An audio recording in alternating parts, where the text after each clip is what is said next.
बिस्मिल्लाहिर्रहमानिर्रहीम। अस्सलाम वालेकुम students, I hope you all are all right. मैं उम्मीद करता हूं आप सब ठीक ठाक होंगे, लेकिन थोड़े से टेंस्ड होंगे। उसकी रीजन मुझे पता है भाई, पेपर्स आ गए हैं, उसके बाद सेकेंड ईयर के स्टूडेंट्स ने एंट्री टेस्ट की तैयारी करनी है। ओके, कोई मसला नहीं, पेपर्स की तैयारी करो खामोशी से, कोई टेंशन नहीं। मैं इसके बाद आप लोगों के साथ एमडी कैट ई कैट सारी क्लासेस स्टार्ट कर दूंगा, ठीक है। बीच में कुछ अरसा मैं लेक्चर्स नहीं बना सका, मैं जरा कुछ मुख्तलिफ कामों में ना बिजी हो गया था, बट वो काम मैंने कहा चलो चलते रहें, लेकिन स्टूडेंट्स के साथ भी मेरा इंटरेक्शन रहे, जिसकी वजह से अब मैं अगेन स्टार्ट कर रहा हूं और हम जा रहे हैं अब चैप्टर नंबर 12 से आगे। केमिस्ट्री इंटर पार्ट 2 और चैप्टर नंबर 12 को अब मैं आपके साथ स्टार्ट करने लगा हूं। लेक्चर नंबर 1 है, आप देख सकते हैं। तो जी एल्डिहाइड और कीटोन की बात की जाए तो सबसे पहले मैं आपको यह बता दूं, ये ऑर्गेनिक कंपाउंड्स हैं, और ये जो ऑर्गेनिक कंपाउंड्स हैं इनको ऑर्गेनिक केमिस्ट्री में ही स्पेसिफिक नाम दिया जाता है। और वो क्या नाम दिया जाता है? इनको कार्बोनाइल कंपाउंड्स कहा जाता है। अगला सवाल ये पैदा होता है कि इनको कार्बोनाइल कंपाउंड्स कह क्यों रहे हैं? देखिए, उसकी रीजन है क्योंकि ये कंपाउंड्स में ये कार्बोनाइल ग्रुप मौजूद होता है। अब ये कार्बोनाइल ग्रुप क्या है? तो देखिए, कार्बोनाइल ग्रुप इस तरह के हम कंपाउंड में या इस तरह के फंक्शनल ग्रुप को कहेंगे जिसमें कार्बन और ऑक्सीजन मौजूद हों। और कार्बन क्योंकि यहां पर लेस इलेक्ट्रोनेगेटिव है तो उस पे चार्ज आएगा पार्शियल पॉजिटिव का। ऑक्सीजन हाईली इलेक्ट्रोनेगेटिव है तो इस पे चार्ज आ जाएगा पार्शियल नेगेटिव का। और यहां पर अब अगर दो बॉन्ड्स मौजूद हैं तो हमें पता होना चाहिए इसमें एक पाई बॉन्ड होगा और एक सिग्मा बॉन्ड होगा। और डेफिनेटली आपको याद होगा, अगर नहीं याद तो मेरा एटॉमिक ऑर्बिटल की जो हाइब्रिडाइजेशन है ना, वो वाला लेक्चर आप देख लीजिएगा, उसमें पता चल जाएगा कि ये सिग्मा बॉन्ड और पाई बॉन्ड क्यों है। खैर, अब हम चलते हैं कार्बोनाइल कंपाउंड्स में एल्डिहाइड्स और कीटोन्स होते क्या है। देखिए, एल्डिहाइड और कीटोन में डिफरेंस क्या है कि एल्डिहाइड्स क्या होते हैं जहां कार्बोनाइल ग्रुप्स के साथ एटलीस्ट 1 हाइड्रोजन जरूर अटैच्ड हो किसी एक साइड पे। क्योंकि देखें ना, कार्बन है, कार्बन के आउटरमोस्ट शेल में 4 अनपेयर्ड इलेक्ट्रॉन्स होते हैं। इट्स मीन कार्बन के अंदर एक वक्त में 4 मल्टीपल बॉन्ड्स बनाने की टेंडेंसी है।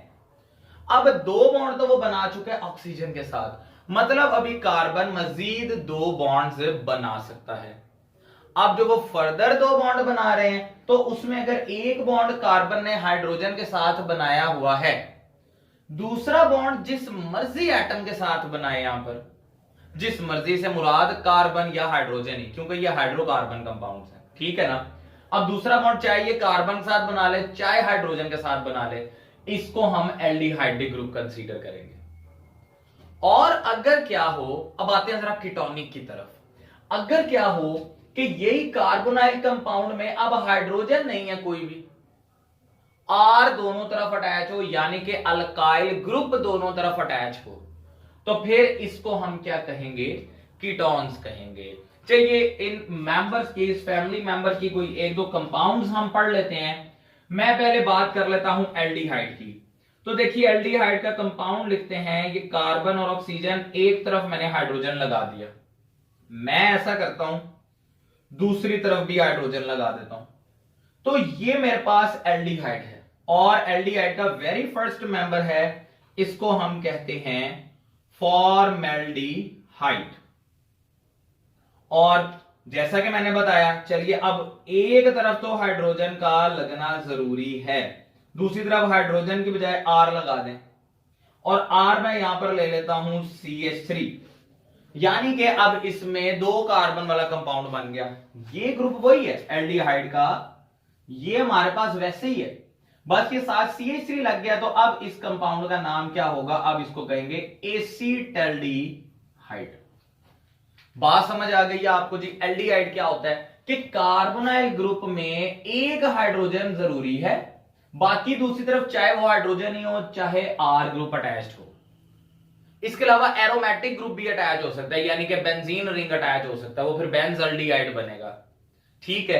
तो वो हम 9वें चैप्टर में पढ़ेंगे, सेकेंड ईयर के ही। अब ये आप देख लें, ये हैं जी एल्डिहाइड्स। चलिए बात कर लेते हैं अब कीटोन्स की। तो कीटोन का एक ही मेंबर मैं डिस्कस कर लेता हूं आपके साथ कि देखिए कार्बोनाइल ग्रुप है, यहां पर भी CH3 अटैच कर देते हैं, यहां पर भी CH3 अटैच कर देते हैं। This is the very first member of ketonic family या कीटोनिक ग्रुप।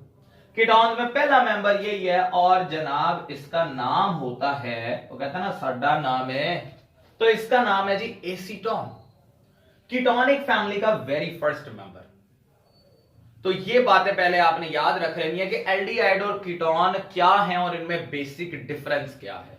बेसिक डिफरेंस पता चल गया होगा कि जो कार्बोनाइल ग्रुप है उसके साथ एक तरफ हाइड्रोजन लाजमी है, चाहे दोनों तरफ भी हो लेकिन एटलीस्ट एक हाइड्रोजन लाजमी है, और कीटोनिक ग्रुप में दोनों तरफ R रहता है, उसमें हाइड्रोजन की जरूरत हमें नहीं है। इन्हीं के नॉमेनक्लेचर की तरफ जब आएंगे तो हमने अल्केन वाला नॉमेनक्लेचर माइंड में रखना होता है। बस फर्क ये पड़ेगा कि अल्केन जब लिख देते हैं ना तो उसके एंड पे ANE को रिप्लेस करना है। किसके साथ रिप्लेस करना है? जैसे कि अल्केन कंपाउंड है, अब अगर मेरे पास है एल्डिहाइडिक ग्रुप तो अल्केन का ANE रिप्लेस हो जाएगा A के साथ, यानी कि अल्केनॉल, सॉरी ANE कह रहा हूं मैं, ANE नहीं E। अल्केन में जो E है वो रिप्लेस हो जाएगा Al के साथ। जैसे कि एक कार्बन वाला अल्केन होता है मीथेन, तो अगर मीथेन में E को काट के Al लगा दिया जाए तो बनेगा मैथानॉल, और वो एक कार्बन वाला ये है, यानी कि फॉर्मल्डिहाइड का IUPAC नेम जो है वो है मैथानॉल। इसी तरह दो कार्बन हो जाए तो CH3 और CH और O, ये तो दो कार्बन है। इथेन होता है दो कार्बन वाला अल्केन, एंड पे E काट के Al लगा दो, जरा क्या बना? एथानॉल। तो ये एल्डिहाइड के हमारे पास नॉमेनक्लेचर्स की IUPAC के मुताबिक आपको नेमिंग बता रहा हूं। और अगर कीटोन होगा तो उसमें E को रिप्लेस करेंगे ONE से, यानी कि अल्केनॉन, जैसे एसीटोन। या अब मेरे पास ये तीन कार्बन है जी, तो तीन कार्बन होता है प्रोपेन, देखे ना 1 2 3, कार्बोनाइल कार्बन को भी कंसीडर करना है, तो 1 2 3 तीन कार्बन है, तीन कार्बन कहते हैं प्रोपेन, इसको कहेंगे प्रोपेनॉन, ये IUPAC नेम होगा। Getting my point?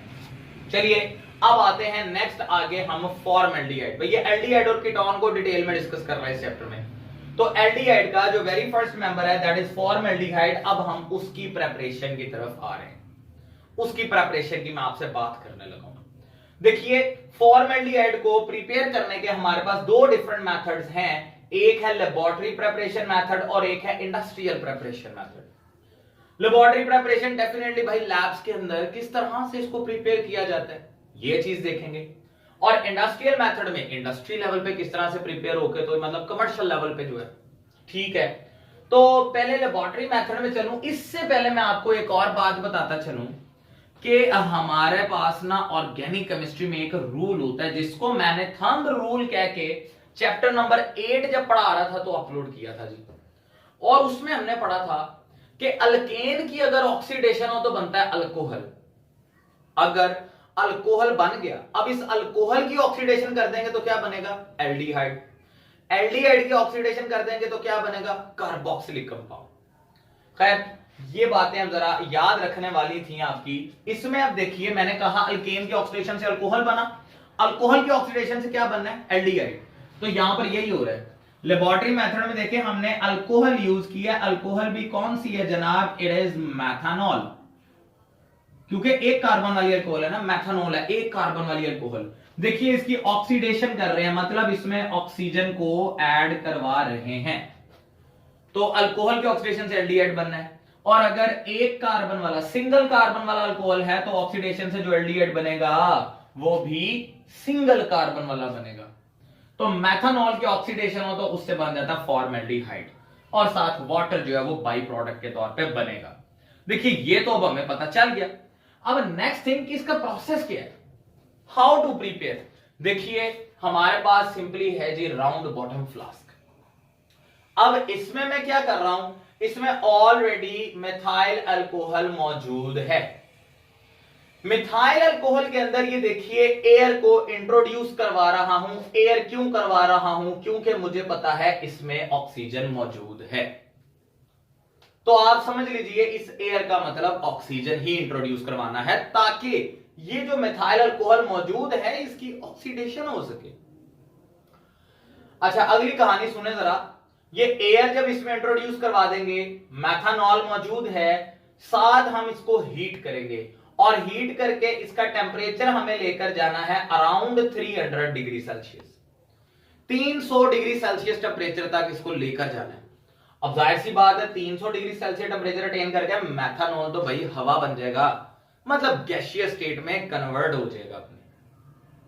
तो अब ये जो गैसियस स्टेट है, इसी तरह ऑक्सीजन भी मौजूद है, दोनों एक दूसरे के साथ रिएक्ट करेंगे। ये गैस जब यहां से गुजरेगी ना, ये है प्लाटिनाइज्ड एस्बेस्टोस, ये यहां पर कैटलिस्ट के तौर पे या समझ लीजिए रिएक्शन कंडीशन है हमारी कि 300 डिग्री सेल्सियस टेम्परेचर पर दोनों गैसेस हों और वो जब प्लाटिनाइज्ड एस्बेस्टोस में से पास करेंगी तो रिएक्शन हो जाएगा। और रिएक्शन होना है कौन सा? ऑक्सीडेशन रिएक्शन हो जाएगा, मतलब ऑक्सीडेशन हो जाएगी। ऑक्सीडेशन हो गई तो अब इससे जो प्रोडक्ट बनी वो क्या बन जाएगी? फॉर्मल्डिहाइड। लेकिन प्रैक्टिकली देखें तो अब यहां पर ये सक्शन पंप भी लगा हुआ है। ये सक्शन पंप क्या करेगा कि यहां पर जो गैसियस स्टेट में या वेपर फेज में हमारे पास प्रोडक्ट फॉर्म हुई, इस प्रोडक्ट को सक्शन पंप के थ्रू हम यहां आगे खींचेंगे और यहां से इसको सेपरेट कर लेंगे। अब ये जो फॉर्मलिन बन गया यहां पे, वो जो फॉर्मल्डिहाइड में कह रहा था ना, बेसिकली वो बनता है फॉर्मलिन। इसके अंदर से फिर फॉर्मल्डिहाइड को एक्सट्रैक्ट किया जाता है, डिस्टल आउट किया जाता है, सेपरेट किया जाता है। अब देखिए फॉर्मलिन क्या है? Formalin is basically a mixture and it is a mixture containing 3 different components. वो 3 मुख्तलिफ कंपोनेंट्स क्या हैं? तो 40% इसमें फॉर्मल्डिहाइड है, 8% इसमें मिथाइल अल्कोहल है और 52% वाटर होता है। इस मिक्सचर को हम क्या कहते हैं? This mixture is basically formalin. ये फॉर्मलिन जब बन जाता है तो इसी में से फॉर्मल्डिहाइड को एक्सट्रैक्ट आउट किया जाता है on the basis of difference in their boiling points. Formaldehyde का बॉइलिंग पॉइंट कोई और है, मेथनॉल का कोई और है, वाटर का कोई और है। तो हीट करते जाओ भाई, जिसका बॉइलिंग पॉइंट कम है वो पहले वेपर्स में जाएगा, उन वेपर्स को पकड़ के साइड पे कर लो। तो इस तरह जब फॉर्मल्डिहाइड बॉयल होगा भाई, उसके वेपर्स पकड़ो, साइड पे करो, कंडेंस करो या शी करो। बात समझ में आ गई है? ये फॉर्मलिन का बनना ले जी, पहले लेबोरेटरी मेथड तो ये था। अल्टीमेटली देख ले, मिथाइल अल्कोहल है, ऑक्सीडेशन हुई, प्लाटिनाइज्ड एस्बेस्टोस की मौजूदगी में 300 डिग्री सेल्सियस टेम्परेचर दिया, क्या बन गया? फॉर्मल्डिहाइड। चलिए अब आते हैं इसके इंडस्ट्रियल मेथड पर। इंडस्ट्रीज में इसको किस तरह से प्रिपेयर किया जा रहा है? डेफिनेटली रिएक्शन तो वही रहना है, फर्क सिर्फ क्या आ रहा है? कंडीशंस का। देखिए अगेन मिथाइल अल्कोहल है हमारे पास, क्या कहेंगे इसे? मेथनॉल, एक कार्बन वाली अल्कोहल। ऑक्सीडेशन होगी, आयरन ऑक्साइड, मोलिब्डेनम ऑक्साइड, और टेम्परेचर यहां पर गिव करेंगे 500 degree Celsius. 500 degree Celsius temperature और आयरन ऑक्साइड और molybdenum oxide strong oxidising agents के तौर पे यहां पे वर्क करेंगे और they would give oxygen to them and it would be converted into formaldehyde. इस तरह से यहां पर भी फॉर्मल्डिहाइड बन गया। तो जी ये आज का हमारा लेक्चर था। इसमें कोई बात, कोई पॉइंट आपको समझ ना आया हो तो आप कमेंट बॉक्स में जरूर पूछिएगा, ठीक है?